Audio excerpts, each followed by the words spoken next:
Well, it may not be the IRS. It may be the SSA. You're inside Brunch. Thank you so much for being with us. My name is Rennie Bishop. First hour discussion was on abortion. This hour will be on the issue of the SSA. Well, the role of the media is going to be an instrumental part of this discussion.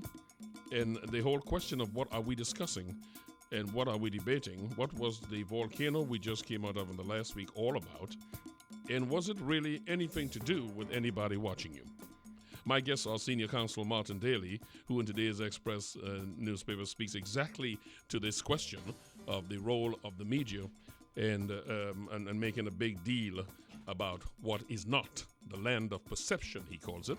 So let me welcome Senior Counsel Martin Daly. Good morning to you, sir. Thank you so much for joining us. Good morning, Rennie. Thank you for having me.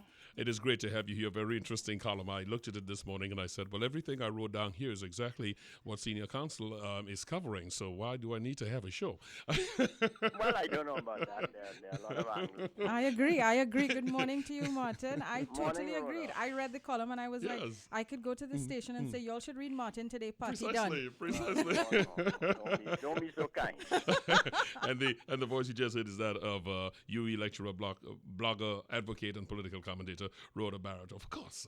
Good morning to you, Rhoda. Nice of you to be here. Morning. All right, let's get into what this was all about. First of all, as I said, anybody who had the opportunity to look at Counsel Daly's column, Martin Daly's column in today's Express, you would be well on your way in advance of our discussion. But for those who have not, and for even more clarity, let's talk about what was the SAA amendment.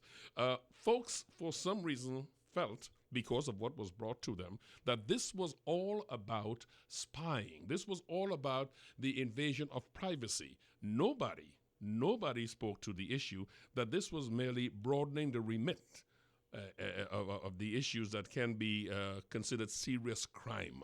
Martin Daly, make clear to us what was the big brouhaha we looked at last week. Well, it's interesting you talked about it being a volcano because the whole of Trinidad was shaking with all of these very heated opinions about spying. But if this is a volcano, yes, it does have to do with spying. That's a very dramatic word for interception of communications. Yes, it does have to do with and that spying, is a very innocuous volcano, way of saying it, too. But if it's a volcano, it's a 5-year-old volcano because yes. the legitimization of the interception of communications was done in the second half of 2010 by a different government, and it was done with a special majority. And I actually participated in the consultations. Like all new governments at the time, the PP was being good. So they invited the Law Association to a consultation on it. The PNM was there, the Law Association was there, the government was there. I think the Prime Minister herself was there, if I recall right. So all of this was done, legitimized in 1995 by a special majority after consultation. Doesn't mean that what was done in 1995 is perfect and isn't open to criticism. But it's quite ridiculous to be saying all of a sudden spying is being thrust on us. It was legitimized in 1995.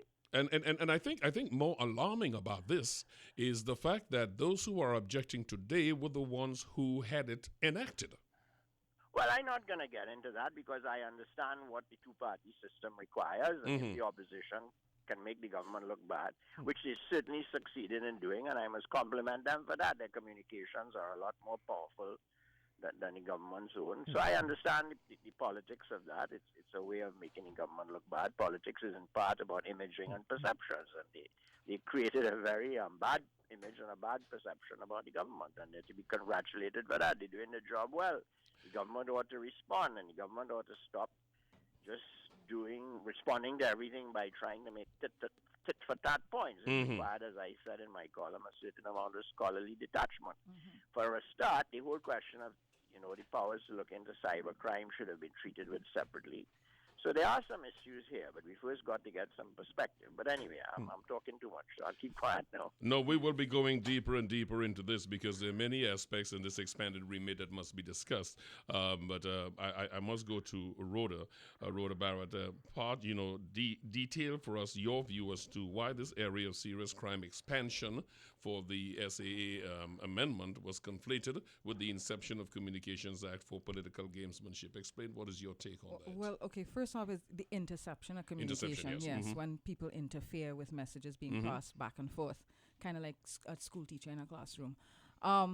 There are a couple of things I want to start off with, and also I have to say that I'm very grateful for Martin's comments and for the contextual information he's given us about the previous bill, right? The when it came into power back in 1995, etc. I think we need to start thinking about the purpose of laws in this country as they relate to our society contextually. So why would amending the bill be relevant now? Right? So that's one thing we have to look at. Why is amending this bill relevant now? Or why is amending this law relevant now?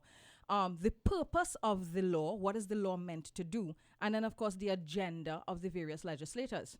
We have 3 benches of legislators. We have the government bench in the Senate at the very least. You've got the government bench, the opposition bench, you've got the independent bench. And I think it's very important that we look at the legislators on these 3 benches and what would have been their agenda in terms of amending the bill. Now, the bill as it stood before seemed to target narcotics, drug trafficking more than anything else. The amendments to the bill, as I looked at it, the 12 pages that indicated the amendments, seem to be expanding what the offenses were, as well as giving the SSA a little bit more responsibility by way of training, right? Because it all the 17 or however many agencies that are meant to be under the SSA, they now want to have the SSA be responsible for the training of people in these various units. And I think that's important, right? That you have standardization across the board in terms of what is necessary by way of training. And I also think that given our crime situation here in Trinidad and how complex and complicated and deep-rooted it is, expanding the nature of the offenses that need to be targeted is extremely important. I had a problem with one of the offenses that they put underneath the definition of serious crime, which would be homosexuality. I think that needs to be addressed and needs to be addressed properly. Sophia Choate, SC, one of the independent senators, she started addressing it. And I thought when they had gotten to the breaking down of the law clause by clause, that she would have put forward more of an argument as to why it should be removed from the list of offenses, but that never actually happened. So now I want to so the purpose of the law, according to the Attorney General, is to expand on the offenses that we're targeting so that it puts us on a better footing with international crime agencies that want to be able to share information with us and partner with us on crime fighting in the country. This is a result of treaties we have signed. Yes, treaties that we have signed. All of these things were raised in Parliament.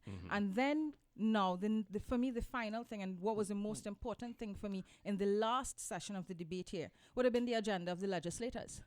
I was I was very perturbed by what I was seeing going on in the Parliament. If only given the way in which the legislation was being referred to, spy bill.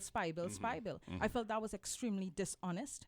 I also felt that it was riling up the population in a way that was unnecessary, because when you sat and you read the amendments, the actual amendments, it wasn't about spying so much as it was expanding the parameter of offenses that we would be able to tackle.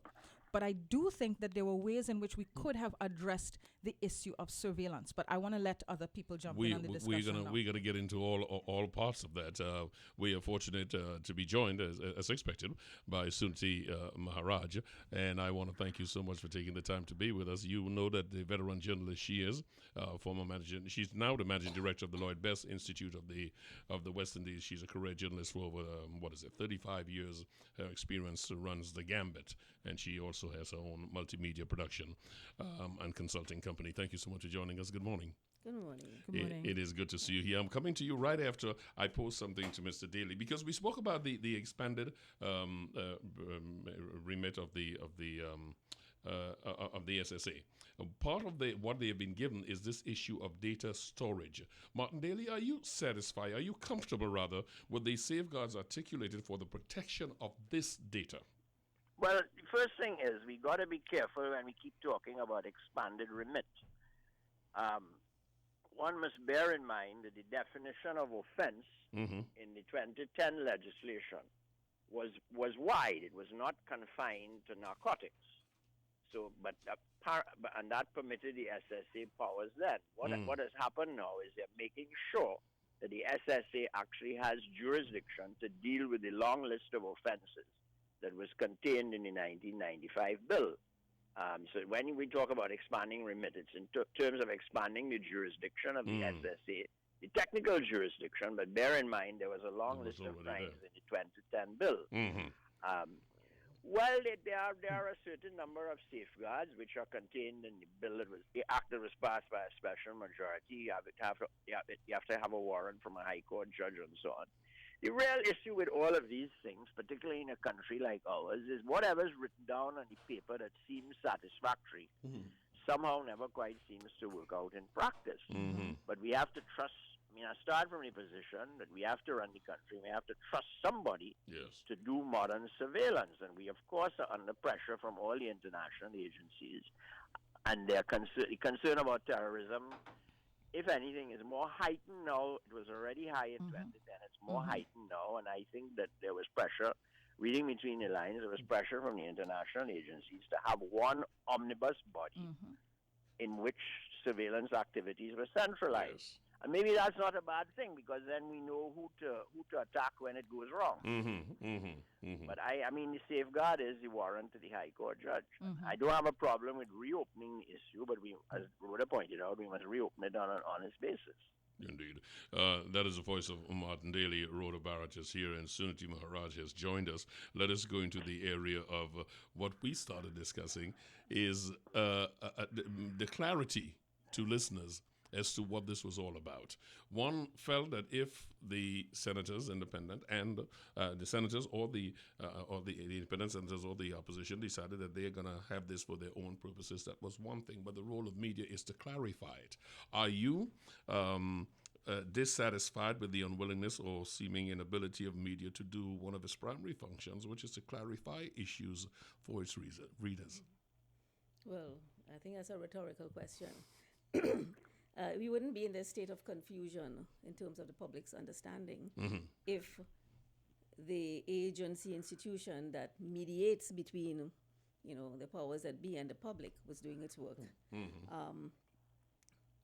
Everybody was entitled to be confused. But I do in this matter, given the reporting was every day who said what on the government side and who said what on the opposition side. In between there wasn't enough of an attempt anywhere to make sense. I suppose Mr. Daly was very busy at that time, because he would normally be the person, I know he was very busy, to try to make sense of this. But I do think the primary responsibility for that failure lies in the government's hand. To have come to Parliament and to be so easily destabilized, it tells you that you're out of touch with the country. It tells you you're out of touch with the politics. Let's remember that this is a bill, a law, the SSA Act. It goes back to 1995. We had a P&M government for an extensive period from, 2002 or 3 to 2010, that this need to rationalize information and order and bring things together never cropped up. Now we are clearly on the agenda of some international agency or the US government or somebody that within 7 months, or I think it was late in March, this bill is on the agenda. Very little conversation goes off between the time the Attorney General puts it and the time it comes up for debate to say we need to help the country and the public understand, allay fears, find out more. The media's own responsibility of picking up a bill that has been laid in the House and in that period beginning to examine it and make sense of it and take the issues to the public, question the government. All of that didn't happen either. And so we waited for the debate in which the environment became so seeded with pellets of disinformation and misinformation that in the end, the public is the one that has been cheated. We now have a law that we neither understand. Even the supporters of the PNM are fearful that their government has gone in there and set up a spy bill.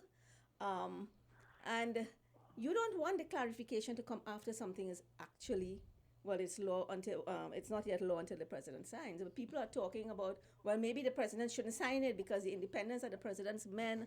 Total misunderstanding of the role of the independent senator. Yeah, that's going to be another part of our discussion this morning. Yes.